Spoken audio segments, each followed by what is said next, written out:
live over the state capitol, where the legislative session is wrapping up tonight, and lawmakers are deciding the fate of bills that haven't passed yet. We're just minutes away until the California legislative session comes to a close. Both houses have fewer than 200 bills combined left to go through. Some of the bills dealing with reparations. ABC 10's Garsh Paul-Sanga joining us live from the state capitol to explain more on this very busy day. We still see people behind you in the rotunda there, Garsh Paul. Yeah, Luke, and this place is buzzing with anticipation to try to figure out what is the status of their bill, and we are officially less than an hour away until we find out what the results are going to be of all the bills that they haven't voted on. If it is passed, it is going to go to the Governor Newsom's office to see if he will sign or not, but if it doesn't, it is going to die on the House floor. So we're trying to figure that out. But the biggest buzz in this building were bills that weren't voted on, like funding reparations. The final hours of the California legislative session kicking into overdrive as lawmakers try to get their bills approved. On Sunday, lawmakers passed landmark bills to make amends for racism. The proposal they approved allows for the return of land or compensation to families whose property was unfairly taken by the government, and an informal apology for laws and practices that harmed black people. But the buzz surrounding the reparation bills package was over what wasn't addressed: direct payments. We laid the foundation that those bills are critically important to, stand up what reparations would be here in the state of California. State Senator Stephen Bradford authored SB 1403, aims to establish the California American Freedmen Affairs Agency, while SB 1331 funds reparations. Both were not voted on. We should have gotten it to the governor's desk. He never signaled he would veto the bill. He just said he had some concerns. Yeah, it seemed kind of weird that the bills, the economic side of the reparations isn't being voted on, being pulled by the California Black Congressional Caucus. You wonder who they're working for when they do that kind of stuff. They've had all this time to prepare this bill and get it in there so it can be voted on and taken to the governor's desk, and they pull it at the last minute because of pressure, probably somebody from the federal level reminding them that Kamala Harris is running for president and she ain't supporting reparations, so they want to back off. Because remember, as goes California, so goes the rest of the country, and right now they don't need California doing shit. The Democrats work against us. If you guys don't see this kind of stuff, they play these games, and reparations is something that we should have had taken care of as a party in small increments until we get to a year like now, 2024, and nothing's been done. Nobody at the federal level is doing any work, and then when they feel pressured, they start talking about studies.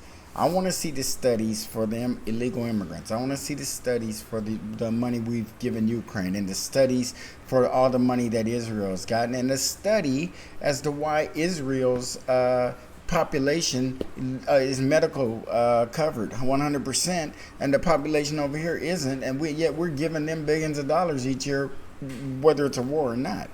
So those are the kind of answers that we need over here, so we can understand why black people ain't getting anything or getting anywhere. And then we'll at least understand it. You put it in a study and give it to us that way, because you guys like studies so much. They have with many bills, but that doesn't mean you don't move forward with the bills, because you can fix them. The California Legislative Black Caucus pulled the bill because it said the proposal needs more work. The bills that pass are not reparations. An apology is not reparations. Chris Lodgeson, a reparation activist with Coalition for Just and Equitable California. The only bills today that even had a chance of being core reparations or could even get us to reparations are the bills that did not pass. It's one thing if we go up for a vote and we lose. Oh, all right. It's one thing if we go up for a vote, we win, and it gets to the governor's desk and the governor vetoes it. Supporters of the reparations.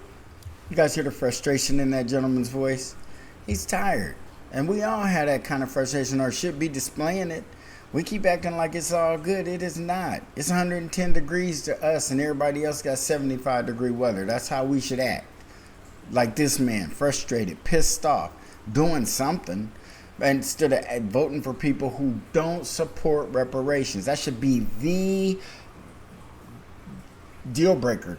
the deal breaker. If you ain't supporting reparations, we ain't supporting you. And then we will be known as that block that if you want that vote, you got to do something for them. Because right now, well, I don't know what we're doing. Say they're not giving up despite the setback. It has to happen if we're going to have meaningful reparations to the people who deserve it. We're 160 years overdue. 60 years overdue. And because we're 160 years overdue does not make the bill go away. It's not the way it works. It needs to be dealt with. It's a debt that needs to be addressed. And those of you who should be on our side or who are pretending to be on our side, but you're really doing things to stall and procrastinate and run interference, just get out of the way. If you don't want to participate for the right fight, just get out of the way and let it happen without you. But if you're going to run interference, that just doesn't make any sense, because we know who you are. We see you.